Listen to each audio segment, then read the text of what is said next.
का नाम लिख दिया, वो ही पत्थर तैरने लगा पानी में। पानी के अंदर डूबा नहीं, बल्कि पानी के ऊपर तैरता है। तो राम से बड़ा राम का नाम। तो स्वयं वो परम सत्ता परमेश्वर भगवान श्री रामचंद्र के रूप में अवतरित इस धरा पर हुए थे त्रेता में, त्रेता युग में। तो उस समय की बात है।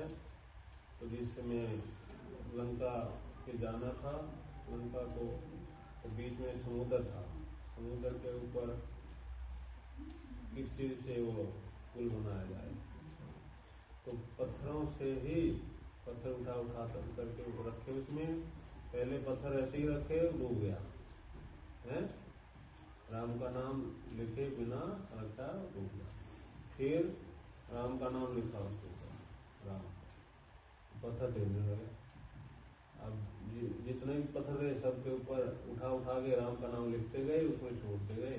तो इसी करके पुल बना दिया।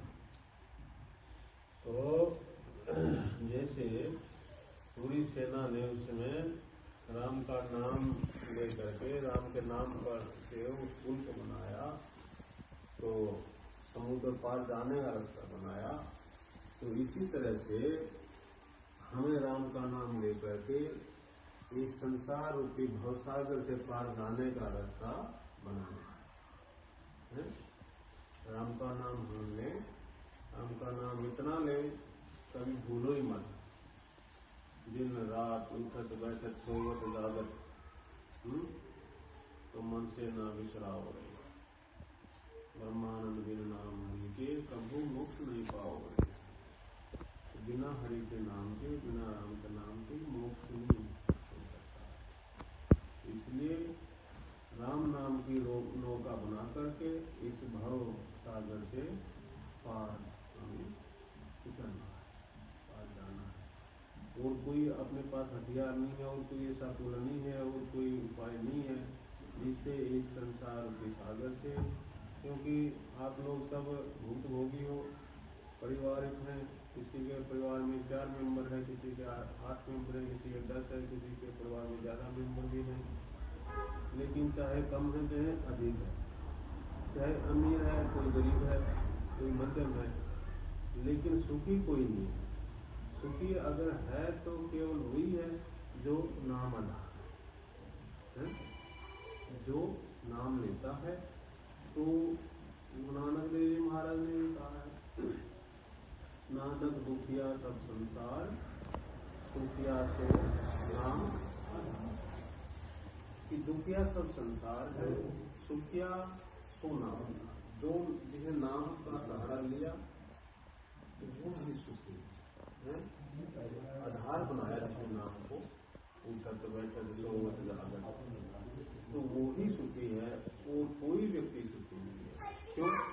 जो व्यक्ति नाम को आधार बना लेगा तो उसको ये समझ आ जाएगी, एक ना एक दिन उसको ये ज्ञान हो जाएगा, ये समझ उसको आ जाएगी कि जो है ये संसार जो है कुछ है, ये क्षणिक है। जहाँ हम आए हैं और हम एक हर रोज प्रयास करते हैं कि नित नया करें, नित नया करें, नित नया करें, कुछ बनाने की, कुछ खाने की, कुछ है, तो कुछ पहनने की, कुछ ओढ़ने की, तो नित नया ये बनाने का चिंतन करते हैं। लेकिन ये तो सब नाशवान है, ये सब नाश होने वाला है।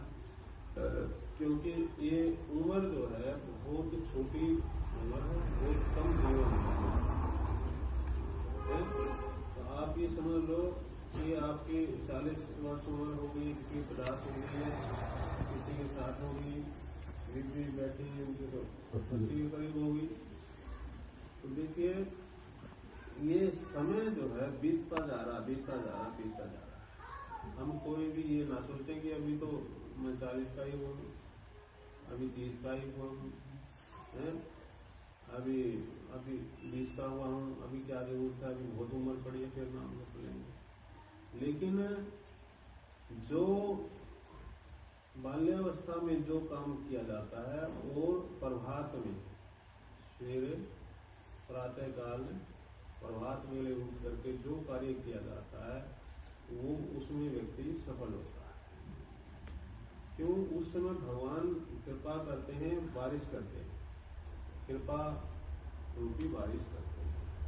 तो जो सवेरे जल्दी उठ करके जिस भी काम को करेंगे, चाहे आपका सांसारिक काम हो, चाहे आपका नाम का सिमरन है, तो उसी काम में आप बढ़ते चले। संसारिक काम करेंगे तो संसारिक जो है धन संपदा ऐश्वर्य आपको प्राप्त होगा, संपत्ति समृद्धि। और नाम का नाम जपेंगे तो आपका जो है इस संसार में रहते हुए वो आगे जाने का रास्ता आपका साफ हो जाएगा। इसमें तो आप रहेंगे, परिवार में गुजरेंगे, काम भी सब करते जाएंगे। शादी करनी है बच्चों पालन पोषण करना है, शादी करनी है, फिर आगे कुछ और करनी है, फिर अगले बच्चे की शादी करनी है, फिर कुछ और करना है? तो परिवार में कई बार क्या है ना, हमने भगत को कहा, मैंने कहा भाई सिमरन किया करो, तो कहने लगे जी बस अब जो है ना इसकी बेटी है इसकी शादी कर दें, बस फिर हम फ्री हो जाएंगे। फ्री कैसे हो जाएगा? अभी बेटा भी है, उनकी शादी कौन करेगा? कहने लगे जी बस वो चिंता नहीं रहे, चिंता तो इसी की है।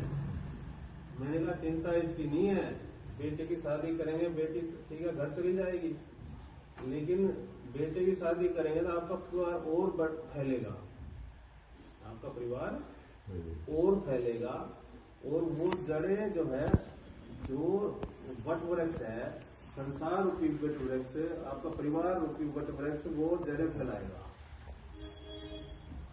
है जड़ें फैलाएगा। तो जितनी जड़ें फैलेगी उतनी उसमें भी कभी लाभ है तो कभी हानि। सदा एक जैसा समझ नहीं रहता। सुबह जहां धूप है शाम को वहां आती, मानते हैं ना। तो इसलिए कोई कभी ये सोचे कि बच्चे की शादी करके या कुछ और काम करके मैं निवृत्त हो जाऊंगा, नहीं, सुखी हो जाऊंगा। सुखी तो केवल नाम से ही होगा। नाम से हमारे अंदर उसको दुख को, कोई दुख है, कठिनाई है, संकट है,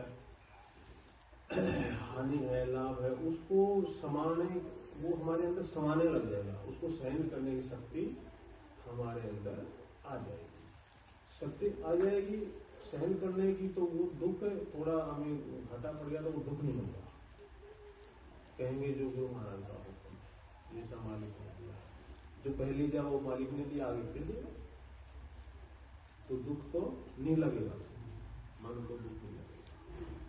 तो इस तरह से थोड़ा आपको लाभ हो गया तो एकदम से नाचने नहीं लगेगा। कुछ बंदे हमने देखे, थोड़ा उसको प्रॉफिट हो गया तो एकदम से वो प्रफुल्लित हो जाते हैं, बस फूले नहीं समाते हैं, तो पता नहीं क्या मिल गया हो, अमर जड़ी मिल गई हो जाती। लेकिन वो तो लाभ और हानि हमारे जीवन के पहलू है। दुख और सुख हमारे जीवन के